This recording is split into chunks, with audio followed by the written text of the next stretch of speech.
Welcome to the New Books Network.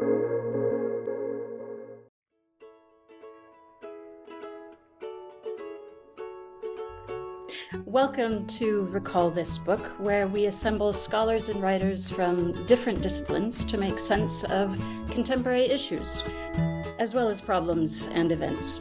Temporarily replacing your usual hosts, Elizabeth Ferry and John Plotz, are Ajantha Subramanian and me, Lori Allen.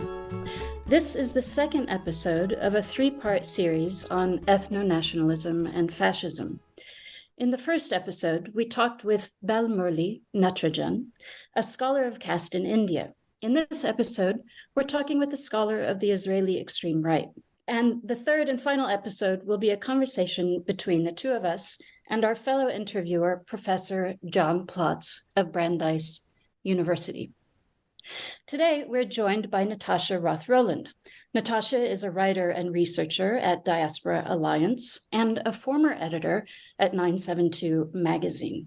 So Natasha has a PhD in history from the University of Virginia, and she wrote her dissertation, it's a phenomenal dissertation, on the history of the Jewish far right in Israel, Palestine, and the United States. So Natasha, thank you so much for joining us. Thank you very much. It's a pleasure to be with you. As Ajantha mentioned, Natasha, you've written a really remarkable dissertation that shows how integrated the far right has been in Israeli society and politics, nearly since the beginning of the Zionist movement. Radical right ideas are not exceptional, but have really been fundamentally part of the ideology, as well as the personnel and the politics of the Israeli state and its Zionist supporters in the US, which you show. Leading figures in Israel's government have been leaders and members of organizations that can really only be described as radically right-wing, if not fascist. And we were just wondering if you could start by introducing listeners briefly to Jabotinsky and the revisionist movement from the 30s, the Khanist movement from the 60s, and if you could kind of briefly summarize what the goals and ideologies of this extreme right-wing movement throughout Israel's history has been. I really want to stress at the outset is a transnational movement. That's a key argument that I'm making in the dissertation, and really I think it's the only way to adequately understand the Israeli far right is to actually understand it as a transnational Jewish far right. That's the context it's born in, even though the transnational component kind of moves across continents as the huge events of the 20th century unfold, and that's the context in which it lives today. So Beitar and Jabotinsky and the revisionist movement, and that's really the birth of the transnational Jewish far right. And Vladimir Jabotinsky is born in Odessa in the late 19th century, and he's living kind of at the edges of empire, but is also in a context where you have the nationalism of small nations kind of bubbling up all around him in interwar Europe,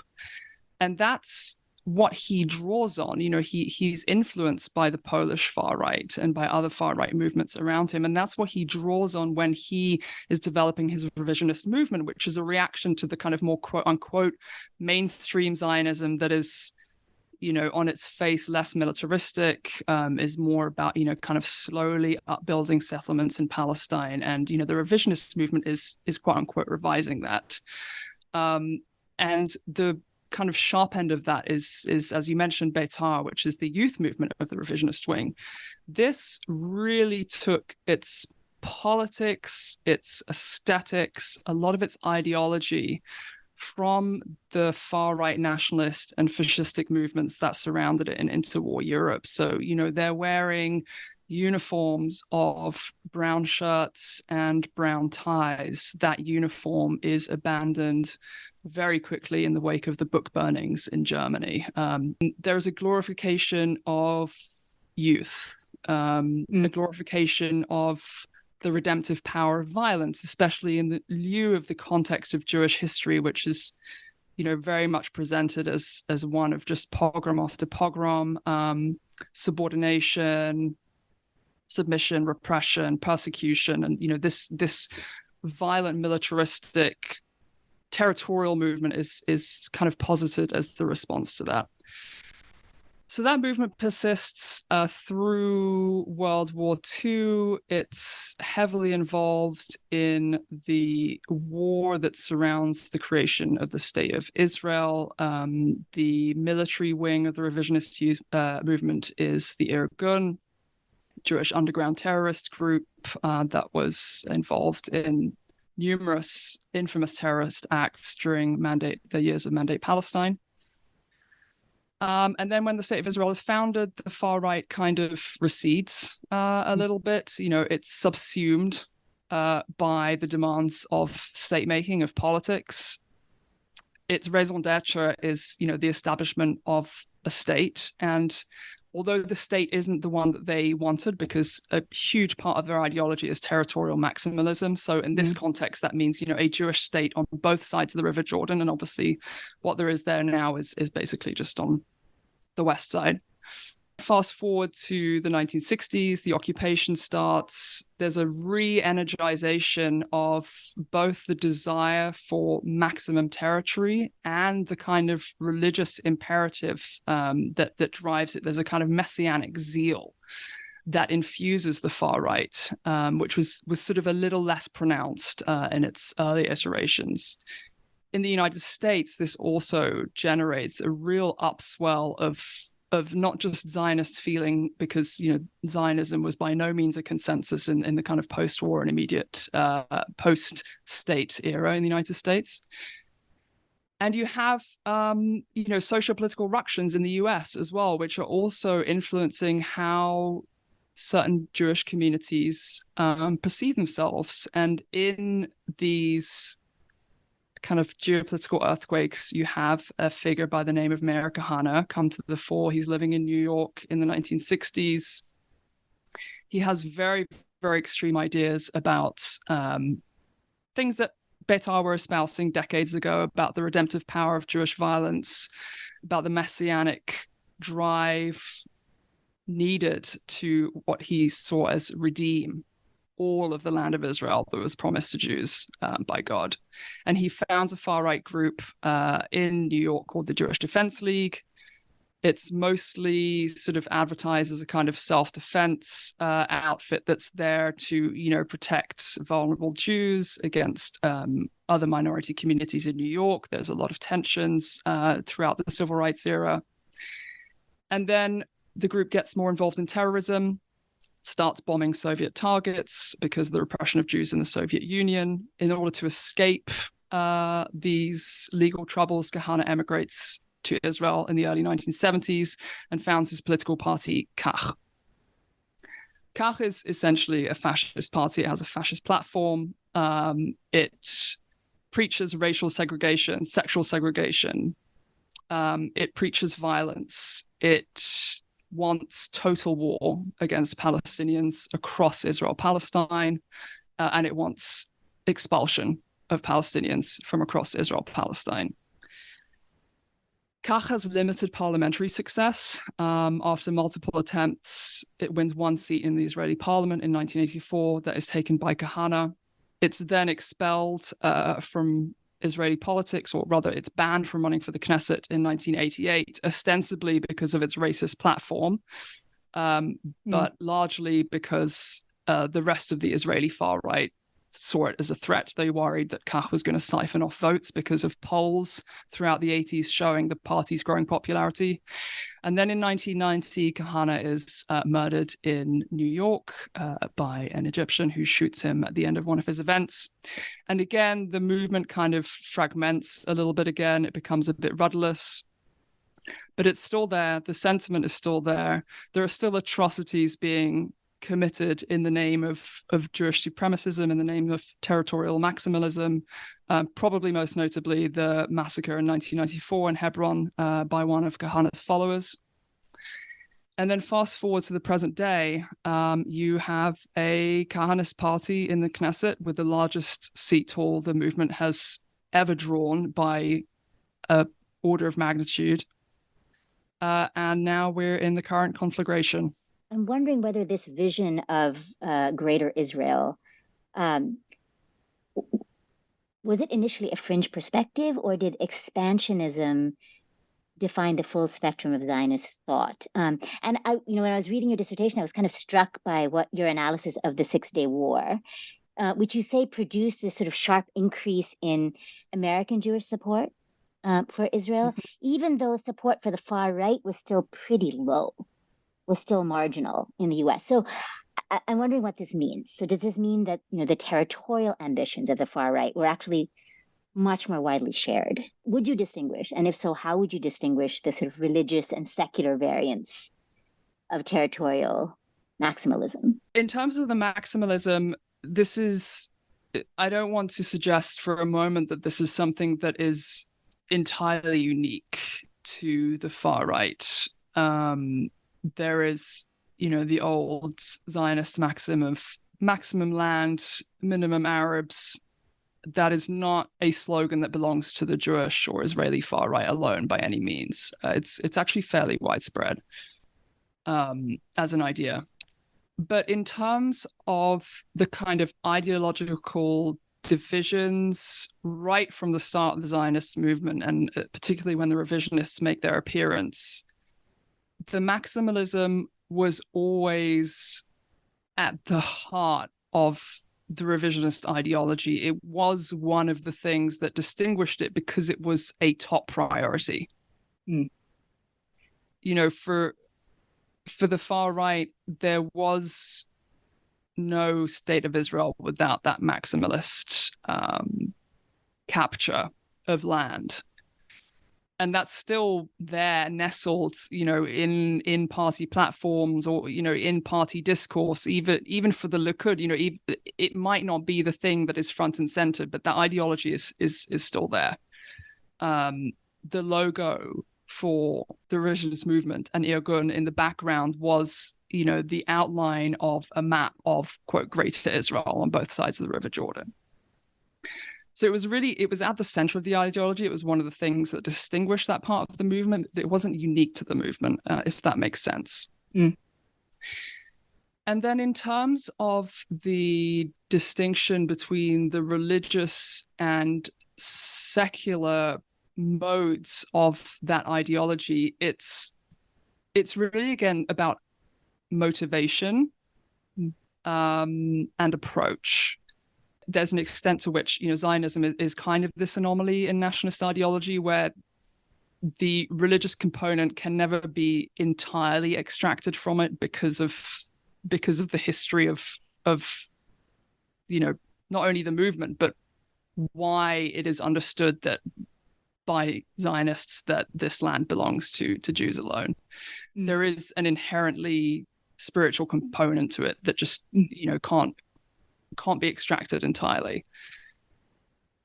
But on the, as far as it is secular, on the secular side of things, it's more about security and what is, just owed to, the nation, if we can say, versus a spiritual need to redeem the land. Because for religious Zionists, the land and the Jewish community are in a way part of a single entity. And so if you want to be able to redeem the Jewish community, the Jewish people, you have to redeem the land as well. You will hear religious Zionist leaders talking about dismemberment when they talk about the West Bank, or what they would call Judea and Samaria. When they talk about the fact that the land of Israel is not whole, it's seen as spiritual dismemberment akin to physical dismemberment.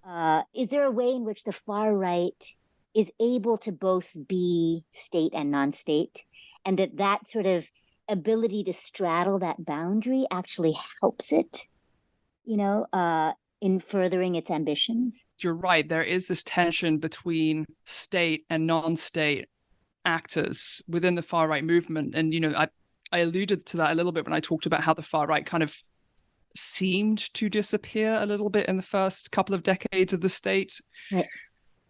What you've had since then, and this has really been something that's happened throughout the history of the state of Israel, which is that you have far right actors bubbling up in response to some event, whether it's an exchange of land for peace with one neighboring country or another, or, a perceived deterioration in security for settlers and settlements in the West Bank. So a far-right movement bubbles up, protests against the government, and then the government shifts and co-opts that movement. And then you have representatives of that movement or their ideological descendants emerging somewhere sort of mostly within the mainstream of the government. And we continue to be able to say that they're within the mainstream of the government because what is mainstream shifts to the right every generation. So, this peers of the settler elite from the 1970s and 80s who were carrying out terrorist attacks against Palestinians and plotting to blow up the Dome of the Rock in the Knesset, either as party members, elected party members, or aides, or people who just have the ear of powerful ministers. Right. The Kahana movement in the Knesset. Now you have members of the so-called Hilltop Youth who are, the kind of latest vanguard of the extreme right, who are actually quite, well, certainly at their inception were very anti-government because they were almost anarchist. And you have now one who is in the Knesset as a member of Knesset. You've had a couple of others who have been aides to Knesset members. So you see this just continual making space within the Israeli government for the most extreme aspects of the far-right movements that are protesting against it.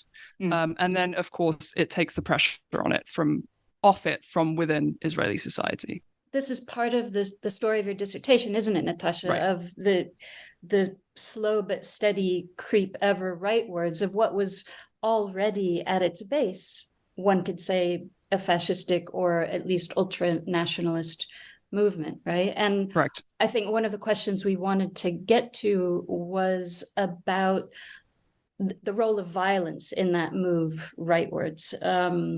And there's always been a link between violence and militarism as being kind of part of the Zionist ideology and at the heart of Israeli nationalism in some sense. And so can you see any change in the significance of these values in Zionist ideology? I don't see that they've shifted at all. They've just been borne out, right? I think a lot of the, you can call it the promise or the threat of the place that violence and militarism would hold within Zionist ideology, and then its application as a means of capturing the state, capturing the territory, and then maintaining military rule over Palestinians, whether that's inside the Green Line until 1966 or within the occupied territories after 1967.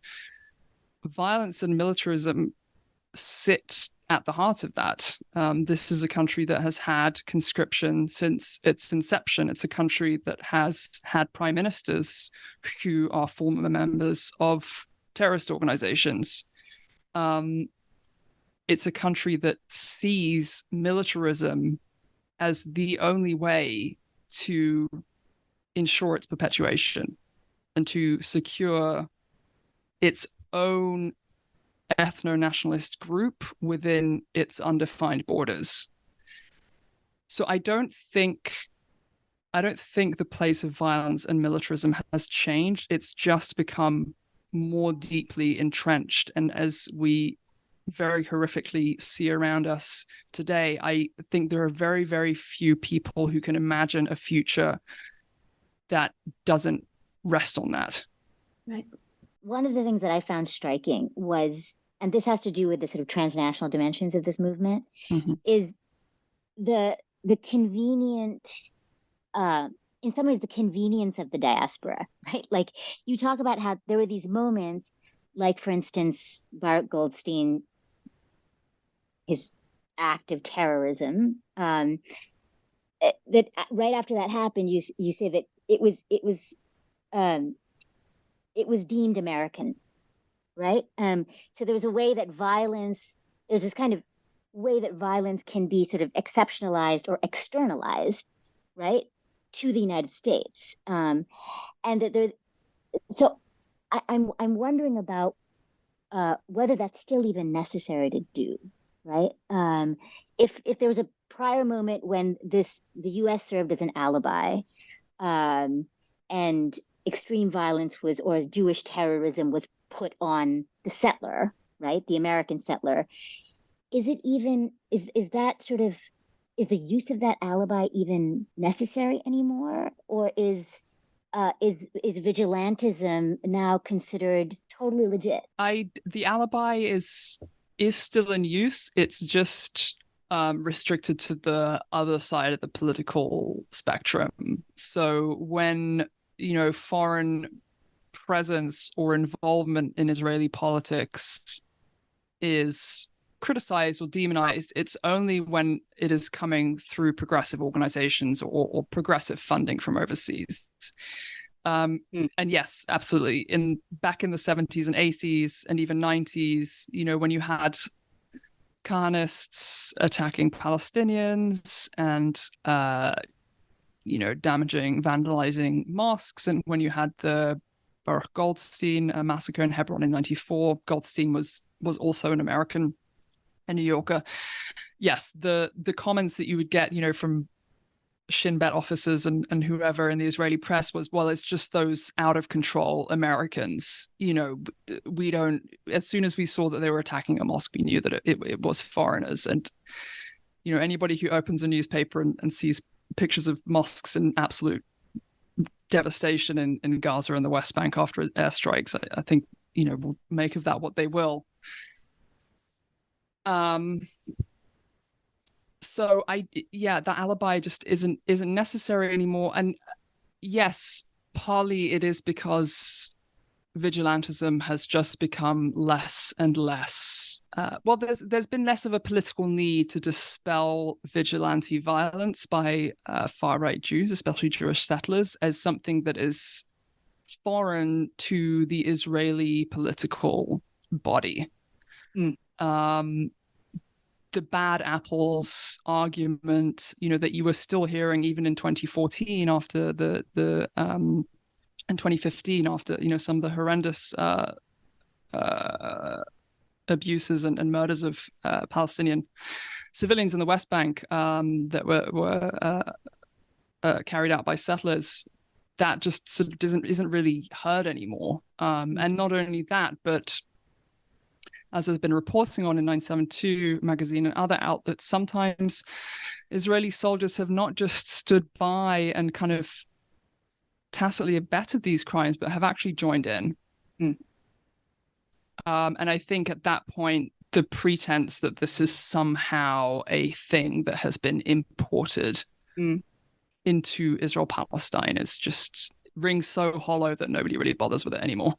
And this is kind of a good segue to a more sociological question that we had about the nature of violence and anti-Palestinian vigilantism and rampages against Palestinian communities. Is there a particular sector of society that is more involved? Is there a class element, right? I mean, we know from the history of Kahanism, for example, that there was an attraction by Mizrahim to this movement, being the traditionally more marginalized communities of Jews in Israel. So is this a politics of resentment? Is that part of what's going on?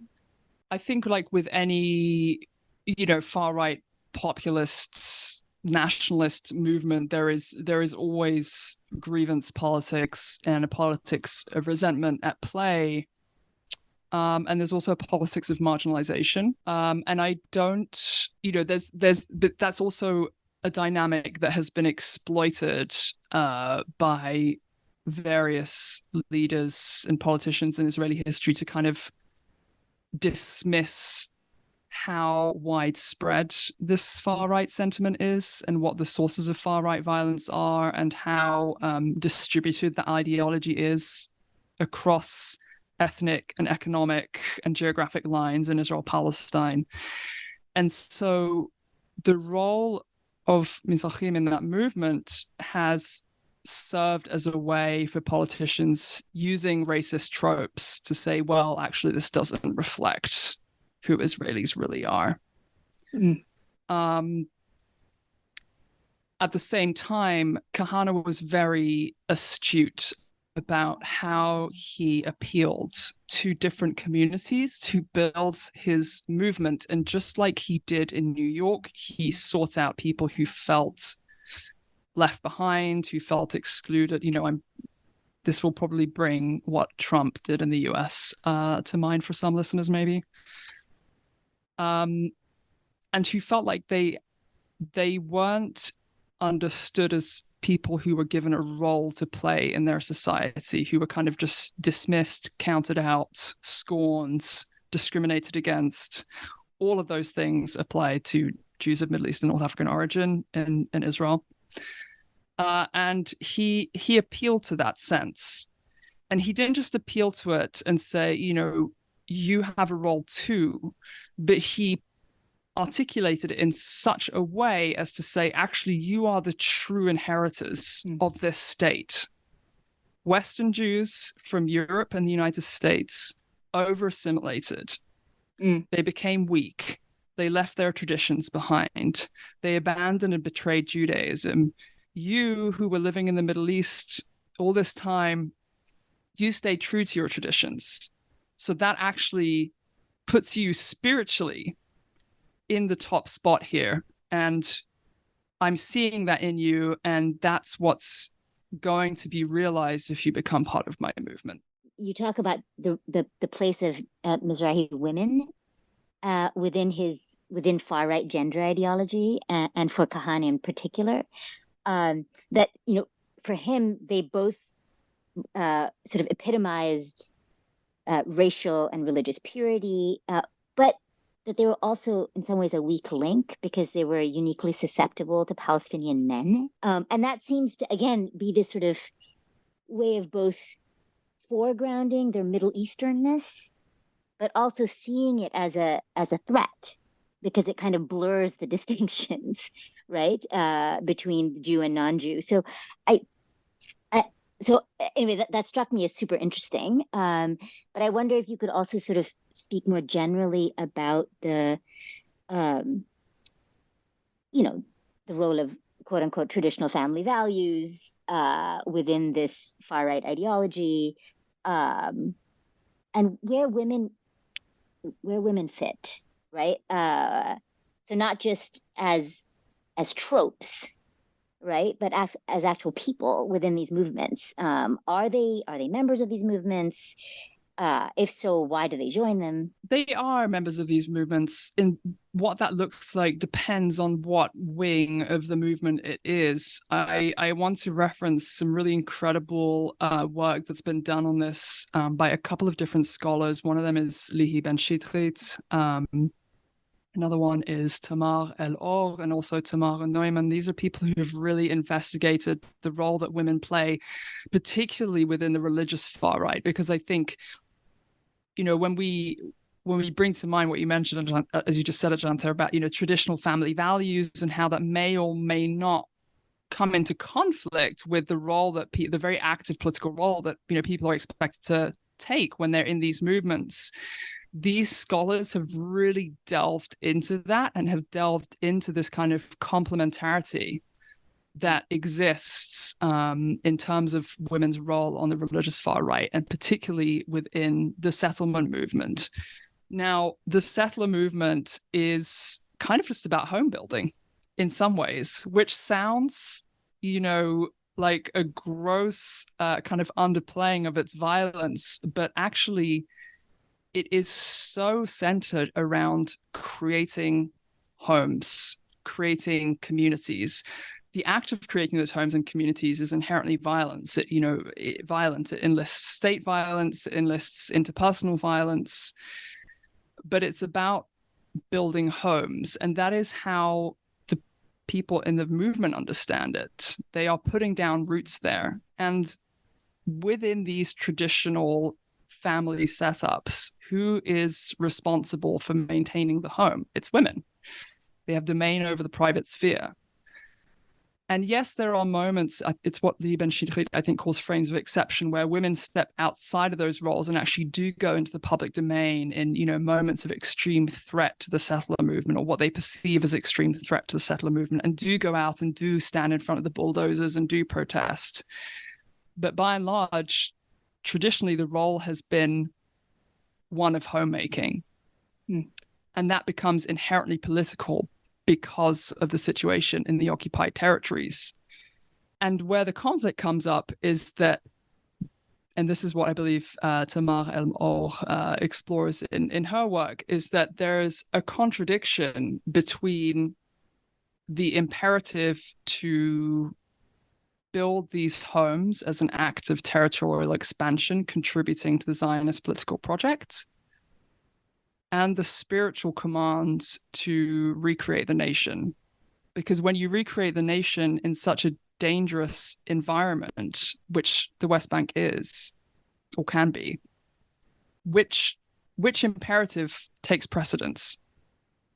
Is it recreating the family and safeguarding the family, or is it expanding the political project? And they exist along this fault line with the tension that just hasn't been resolved yet. I'm wondering about the natalism, and is it just religious conservative settlers who subscribe to the kind of natalist imperative to reproduce, or is that more widely shared? And how does that fit with kind of LGBTQ politics, kind of queer rights? What's the connection between these things? The natalist framework is wall to wall. I mean, that is not owned by any political or social segment of Israeli society. And as you mentioned, as in terms of India, it's the same thing in Israel Palestine. I mean, there is just constant fear mongering about the quote unquote Palestinian birth rate and the supposed threat that poses to the Jewish state. It's understood as demographic warfare, essentially, with all of the racist connotations that brings. So yes, the natalism is inherent across social and political sectors.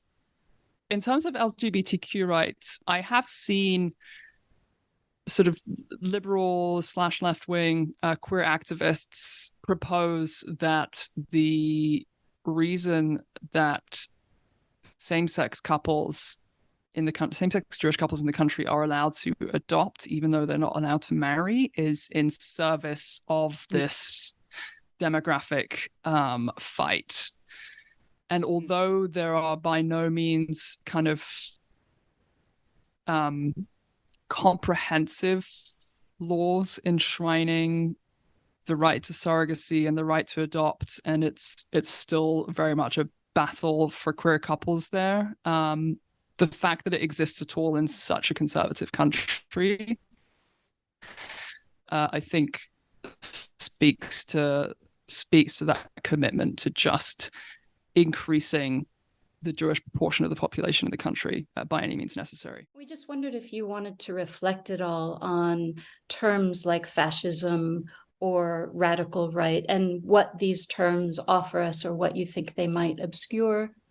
Yeah, and populism too. I mean, again, sort of to reference the India case, there's a lot of hesitation on the part of even scholars who are openly critical of the Hindu right to use the term fascism. So there are other terms that are used, like authoritarian populism, and I'm always curious about that. Speaking as a Jew, I can understand why people are uncomfortable with applying that ideology, or ascribing, I should say, that ideology to a population that has suffered, the most grievous effects of fascism. It is uncomfortable to refer to a community as sort of belonging to the same political tree as a separate political community that tried to destroy it less than a century ago. So I think there's just a real discomfort with how those two things sit together, that I'm very sympathetic to. At the same time, I think it's important to be realistic about the connective tissue between these ideologies. And it's not that I believe the term fascism should be liberally applied, to describe the whole spectrum of the Jewish far right. I try to be judicious in my use of the term, because I think, it is supposed to describe something very extreme. And I think you run the risk of, if everything is fascism, then nothing is. But I do believe it serves a purpose. And certainly when you're looking at a movement like Betar, which just fairly openly took some of its inspiration from fascist movements that surrounded it during the interwar period. When you look at the Kahanist movement and aspects of its political platform, I don't think with any kind of fairly standard working definition of fascism, you can look at those materials and say, no, this isn't that. And I think there's a way that you can stay attuned to some of the complications of referring to a Jewish movement as fascist, while also acknowledging its place on the political spectrum and its historical lineages. So that's what I'll say about fascism. In terms of populism and the radical right, I think, populism is a fairly useful term if we're thinking about this resurgent far-right nationalism that's been bubbling up over the last kind of, I would say 20, 25 years at this point, particularly in Eastern and Central Europe. And so in the Israeli context, I think it's helpful to add it to that constellation, because there are ideological overlaps there in terms of, conversations about securitized borders, and, ethnic nationalism and quote unquote gender ideology and family values. There's an Islamophobia, there's a lot of overlap there. So I find that useful in a kind of contemporary context. And then as far as the radical right goes, it's a term that has been used a lot in the literature on the Israeli far right. I try to avoid it just because in my own internal framework for understanding these movements and how they relate to the government, I understand the radical part of it to be something that is extra governmental, or is signaling some kind of distance from the authorities and distance from the government. And for me, that distance has just never been sufficiently established in the context of Israeli politics to earn the term radical. So I tend to avoid it. I find it more straightforward and a little more accurate to just call it the far right. I was sort of struck by the contrast that you draw between the sort of aesthetics and rhetoric of Kahane versus Netanyahu, and that one way that one could think about that is that he made fascism palatable, right? You talk about the 1980s as this really sort of pivotal moment. What it is about the 1980s and the Reagan Revolution, right, and this sort of increasing embrace of neoliberal policies. How does that fit into the picture? In the US, as you mentioned, you have just this vast accumulation of wealth that happens, and the birth of, what we now call mega donors, who are, far-right billionaires who are very emotionally invested in the right-wing Israeli project and in the settlement project. And that accumulation of wealth is kind of pumped into the settlement project in the West Bank and back then in Gaza, sort of from the 1980s onwards. I mean, there are just vast sums of money being transferred to NGOs, to nonprofit organizations, activist organizations that are working on settling different parts of the West Bank, of East Jerusalem. So that's really how that operates in the kind of transnational context, going from the US into Israel. And then in terms of the situation inside Israel itself, what happens in the 1980s is that Israel kind of formally adopts neoliberalism, and it begins slashing public funding, public personnel, public resources. And as happens anywhere where you have this neoliberal model, that creates a lot of space for private actors to step in. Who are the private actors stepping in the occupied territories? There are these nonprofit organizations that are receiving huge sums of money from the United States to buy up buildings in East Jerusalem, to evict Palestinians from buildings in East Jerusalem, to hire private security, to ensure that those evictions remain complete, and so on.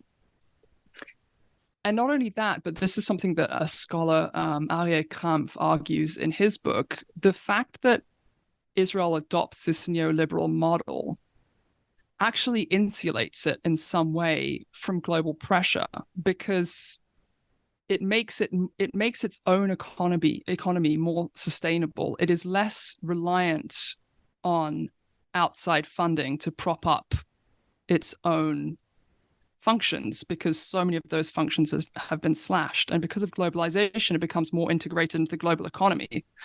So there are fewer means of economic pressure that other countries can levy on Israel to get it to change course in terms of the occupation, in terms of its discriminatory policies against Palestinians, and so on and so forth. So it's really this multi-stranded phenomenon that we're still seeing the effects of today, that, as you said, it has its originary point in the 1980s, but it really, really starts to snowball in the 1990s. I am wondering about the early years of labor rule and the characterization of Israel as a socialist state. Mm-hmm.